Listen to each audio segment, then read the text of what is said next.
These cameos are killing me. Well then, Rash, this is your lucky day.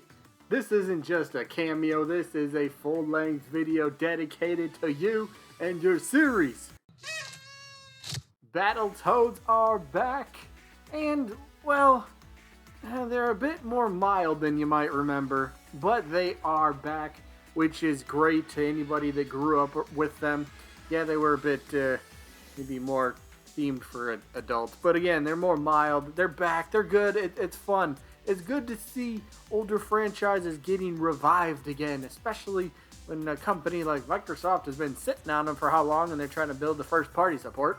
Hey, you got a whole bunch of stuff, so it's good, it's all good. So since Rash was chosen to be in Killer Instinct, I decided to make him the focus of today's character potential. Sorry to all the zits and pimple supporters out there. Whoa, wait, oh, not those ones. Much better. So without any more messing around, I think we might have to take that leap into the start of this video where we start discussing moveset potential. So, let's get to it. Rash! Alright, side special, first move we're going to cover. For this move, as you can see, I chose the Wrecking Ball attack. This one would be perfect for a side special. Not only would it help close the gap between you and your opponent, so you know, if you're trying to chase them down, you got a nice little move you can end up doing, but it closes the gap between you and your opponent. While I would assume this would have to deal pretty solid damage, plus this would also be a multi-hit type of attack.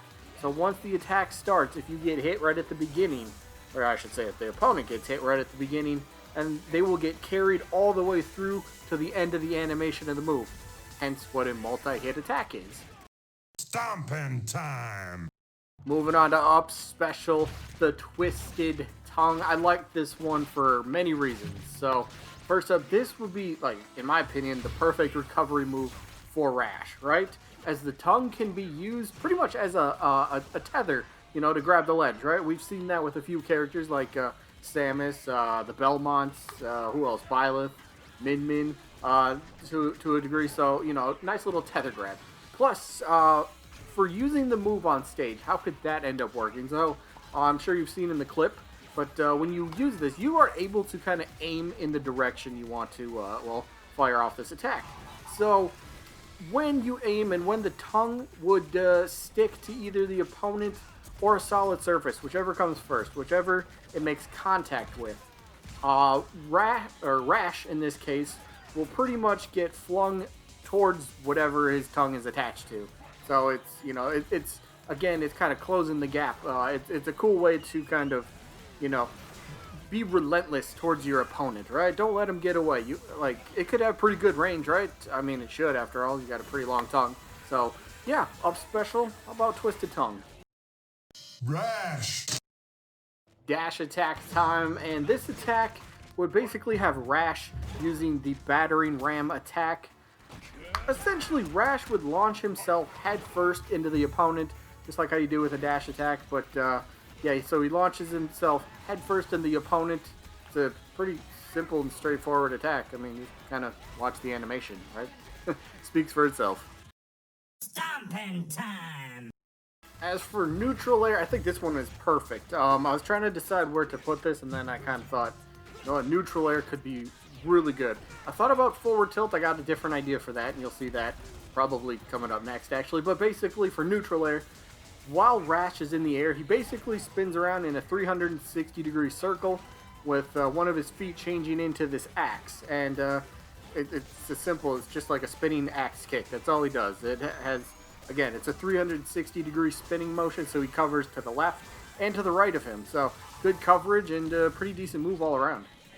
Stomping time! The aforementioned forward tilt. So in this clip, you will see Rash's foot. It turns into like this spike ball. So I think this one would be pretty easy for a forward tilt. Like you see, his foot simply transforms into his little spike ball, and then he just kind of kicks straight forward. You know, pretty much what the move is, right? Straightforward to the point. Nothing more needs to really be said about this attack. Rash! Forward smash time. We got the big boot. I like this one for many reasons. So, as you can see, Rash ends up kicking pretty much upwards at like a 45-degree angle, while his foot becomes enlarged, you know, similar to Wario and his fist for his forward smash. We all know the one I'm talking about.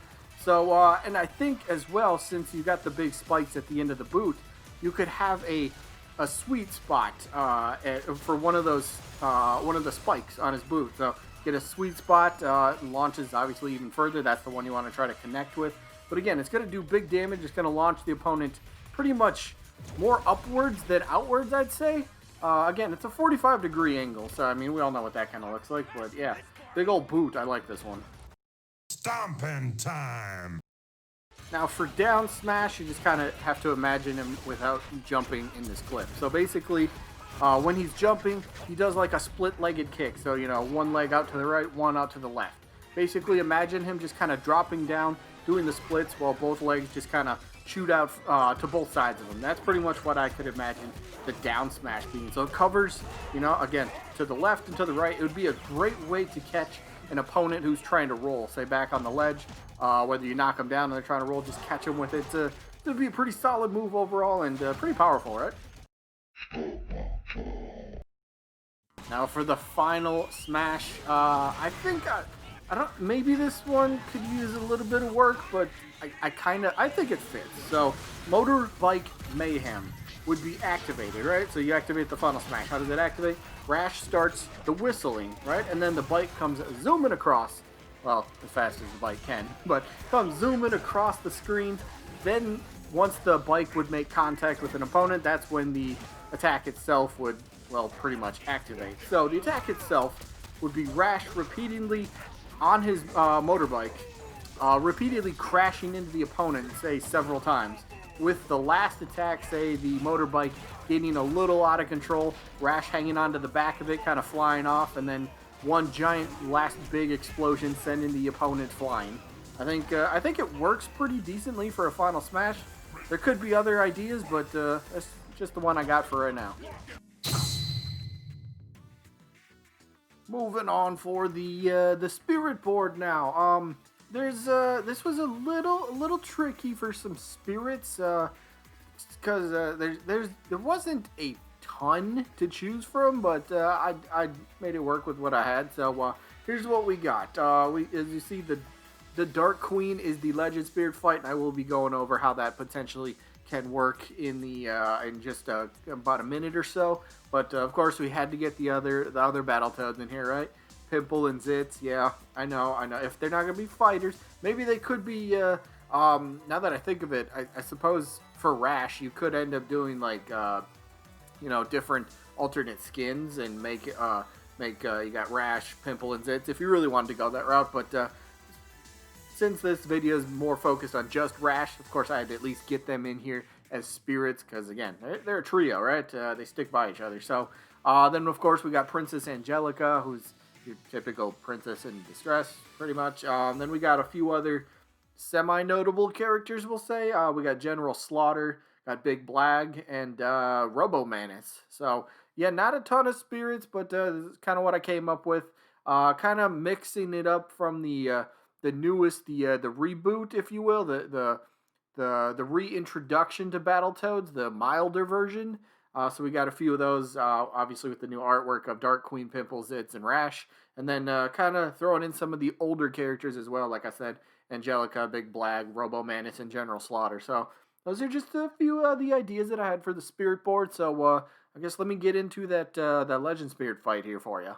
The Dark Queen Legend Spirit fight. Here's how I can envision this. So it's kind of a mashup of a lot of things, but obviously they all have to do with the Dark Queen herself. So for the fight, your opponent, I chose Palutena for a couple reasons. So first of all, I'm taking a little inspiration from a couple kind of big fights with her. So in the first Battletoads game, she has the ability to turn into a giant tornado and pretty much, well, just kind of spin around, hit the opponent, dealing multiple damages. So for the idea, I was kind of thinking, all right, who can really be a tornado? Meta Knight? Nah, that doesn't really fit. So I figured I'm going to give Palutena the item that you see right now, or that you've been seeing. So give her that item, and she's going to be using that quite a bit. So you charge that up, and you got giant tornadoes coming at you left and right. So that kind of fits that sort of idea. Plus, a few other battles from the Dark Queen herself. She's able to teleport around and hit the opponents with her staff. Oh, well, Palutena, she's able to teleport and, well, hit the opponents with her staff, so that lined up pretty well. She's also able to kind of transform into a flame that moves across the floor. Now, Palutena can't do this, but what is that? Her neutral special? No, side special? One of those special moves. She's able to cast out a bunch of fire, so I figured, why not, kind of have her favor a few of those moves for the idea. So she's got the big item. She will be giant because her official definition, for her official kind of like stance in the games, she's very, very giant. She's like 4 times the size of the Battletoad. So I figured she starts giant. She will have the item, and I don't know, maybe just make it a stamina battle, because sometimes stamina battles can be very difficult. So if you're giant, you're not going to get launched as far. Again, so if you're not being launched while giant, they're going to stay around and stick around in your face and be able to pummel you with with her staff, with the tornadoes flying everywhere. So this is just kind of what I have for an idea for the Legend Spirit fight. I think it fits, but yeah, it just fits. As for the stage, I think I kind of like the idea of Ragnarok Canyon for a couple reasons. It's kind of one of the, I guess you could say, more iconic, I don't even know if iconic's the right word, but one of the more recognizable places in the Battletoads game. It's like one of the first stages people play on. People just know it pretty well, so Ragnarok Canyon. So how could this play into a stage itself? So there's a part in the stage where you come up to a waterfall that goes right down the middle, and then on each side. So like the waterfall, straight down, it's like just there's nothing there. There's no platform. It goes straight down. If you fall down there, well, you're KO'd. So, but on both sides of the waterfall, you got a big two platforms on the right and to the left. So it could kind of be a pretty simple stage like that. Like I just said, platform to the left, you got the waterfall running right through the middle, and then a big platform over to the right. And as you can probably see in the video at some point, we do got those pillars, those little spikes that pop up from the ground.